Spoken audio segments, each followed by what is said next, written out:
Hi, we are Group 33, and today we are here to share our study on the application of Zachman Framework. Our research question is, how can the Zachman Framework be implemented in green supply chain management, or GSCM, in the steel industry? As is shown on the slide, there are 5 members in our group: Ying, Xiangyu, Xiaoyue, Liying, and Yiyang. We will present in sequence and each of us will contribute in this presentation. There are 6 sections in our presentation. I'll first introduce the context and the research question. Xiangyu will then discuss about the challenges facing companies in the steel industry. To address those challenges, Xiaoyue will analyze the Zachman framework and make modifications to build an adapted Zachman framework that is aimed to facilitate GSCM. Afterwards, Liying and Yiyang will implement the adapted Zachman framework in a real case to verify its feasibility. Finally, I will discuss the findings we have and make a conclusion. In this section, I'll talk about the context of our study. In Europe, the steel industry is a fundamental component of industrial development that also plays a key role globally. Among the EU countries, Germany is the leading producer, and the case we'll discuss in later sections will be a Germany-based company. As an energy-intensive industry, the steel industry accounts for a significant share of both energy consumption and emissions of greenhouse gases, so it is facing increasingly high pressure from government and the public. This has led to the emergence of green supply chain management, which refers to the attempts to improve environmental performance of traditional production lines. As architecture frameworks, especially the Zachman framework, have been widely adopted to optimize supply chain management, while there are limited studies to address environmental issues. Therefore, we have made the attempt to use it in the GSCM context. So our research question is, how can the Zachman framework be implemented in green supply chain management in the steel industry?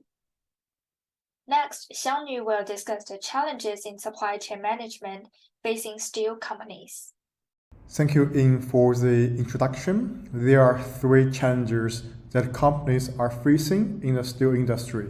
The first challenge is the growing CO2 emissions within the iron and steel industry caused by the growing demand for the steel.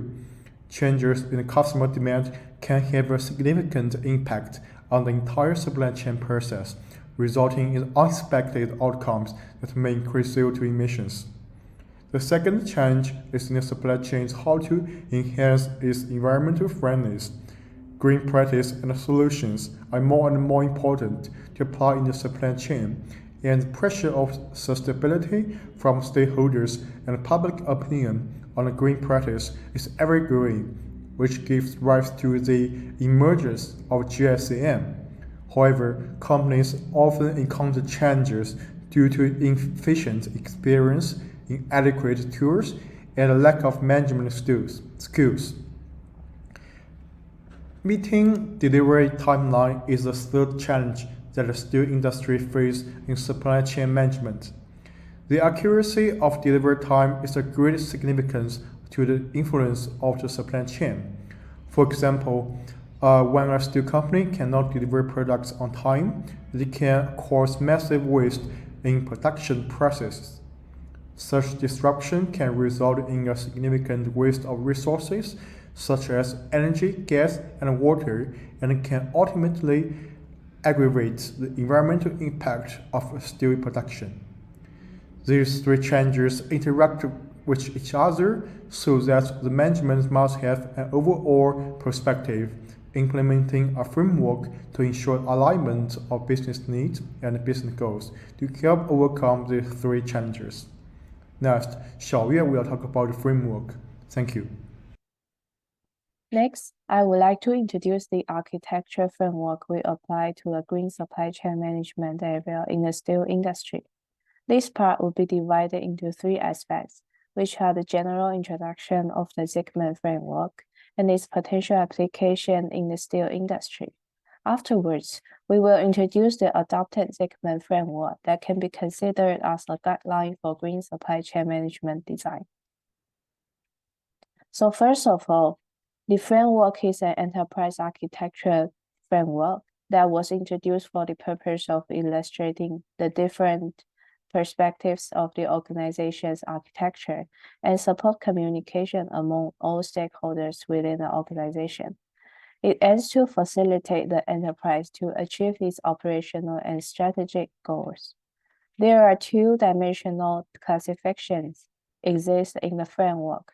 The first is the area of interest, which is represented in columns, include data, function, network, people, time, and motivation. The other classification represents the different stakeholders' perspectives, which includes planner, owner, designer, builder, integrator, and user. So we believe that this framework provides a holistic approach to organize and manage the complexity of the enterprise information and process. Therefore, in the steel industry, the framework can be applied to facilitate the firm to manage data across different departments, meanwhile, assist to align diverse business activities within every component in the steel industry with IT system to achieve its strategic goals. So we propose the adopted Zachman Framework combining with the green supply chain management goal. As the figure shows, at each level of stakeholders' view, the area of interest is described based on the environmental factor. For example, at the contextual level, the business goal is involved with sustainable strategy, and at the logical level, the green supply chain management process will be designed based on the original supply chain. For physical level, the environmental index and the quantitative metrics will be considered as well. For detailed level, the implementation of these design factors, include the code and data format, will be listed. So next, let's move to the case analysis. Thank you, Xiaoyue, for the introduction of Zachman Framework. Next, Yang and I would analyze ThyssenKrupp's supply chain management, especially its sustainability strategies, through implementing Zachman Framework. ThyssenKrupp, a global leader in the steel manufacturing industry, considers sustainability as its core mission and has already started the digitalization of supply chain management to achieve this goal. Since it received the Sustainability Award from the Berlin Institute of Supply Chain Management and had many specific strategies in the progress of green supply chain adjustment, we believe this company could bring us insights into the potential of using Zachman Framework to mitigate environmental issues for the steel industry. This analysis will be conducted vertically by dividing into 6 domains of interest. And in each area, we will take you through several essential levels of abstraction. Let us start with the first area, which is data. At the conceptual level, ThyssenKrupp mainly records data including its raw materials used in the steel production process, weight, type, and quantity of the steel products ordered and their production and delivery status.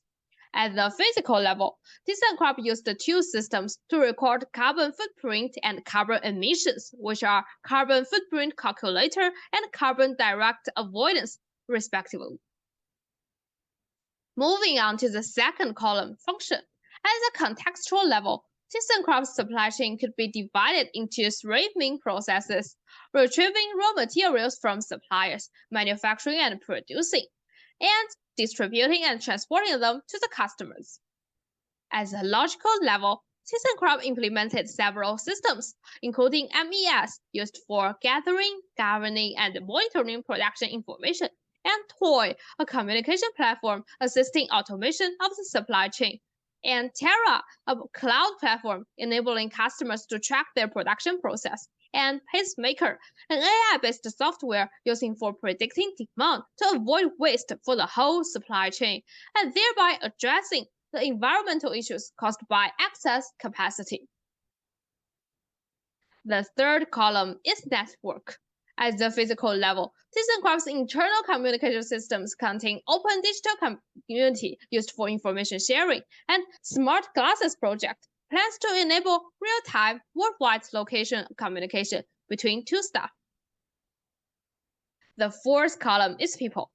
ThyssenKrupp has one sustainability committee, which is responsible for managing and developing sustainability activities, and a sustainability council to implement key processes and data collection processes at the logical level. There are also technology leaders and cyber professionals who are dealing with daily control and safety protection. Thanks, Lin Yun. For the fifth column, which is time, for the contextual level, ThyssenKrupp proposed a long-term target that they aim to achieve climate neutrality by 2050. For the conceptual level, ThyssenKrupp had defined the milestones and aimed to reduce direct emissions and also emissions from purchased energy by 30% by 2030. Moving on to the last column, which is motivation. For the contextual level, ThyssenKrupp has included sustainability as a key component in its mission and corporate strategy.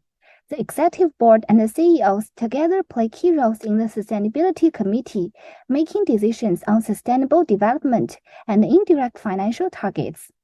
For the conceptual level, ThyssenKrupp has established a strategic sustainability management scheme to identify stakeholders' requirements and measure the improvements of green production performance. For the logic level, ThyssenKrupp has set clear targets and sustainability guidelines for itself and also its suppliers, based on the UN's 17 sustainable targets.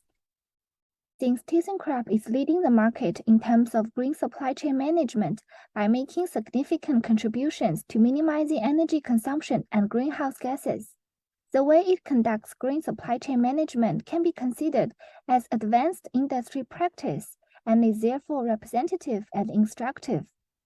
It can be found that the green practice by ThyssenKrupp can be classified and fit well with all the domains included in the adapted Zachman Framework, including data, function, network, people, time, and motivation.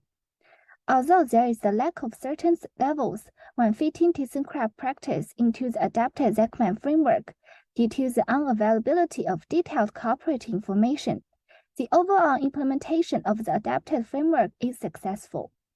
Therefore, it could be concluded that the adapted Zachman Framework is proved to be reasonable for wider use in the steel industry to realize green supply chain management. Next, I will hand over to Ying. She will discuss the key findings of our research and give a conclusion for our presentation. Thanks, Lin and Yang. In this section, I'll discuss the findings and limitations we have.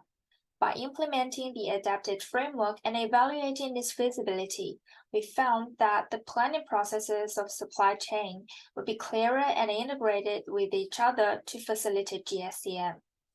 Meanwhile, companies adopting this framework would not only have a holistic view, but also a deeper understanding when customizing the framework to fit their contexts.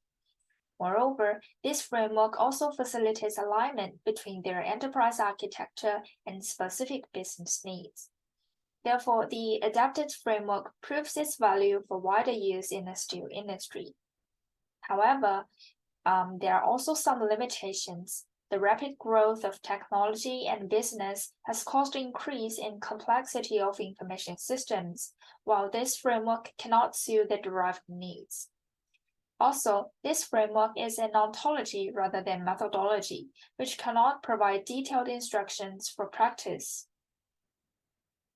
To conclude, in this presentation, we've discovered the pain points in GSCM for steel companies, and the Zachman framework is studied and adapted to address the issues identified.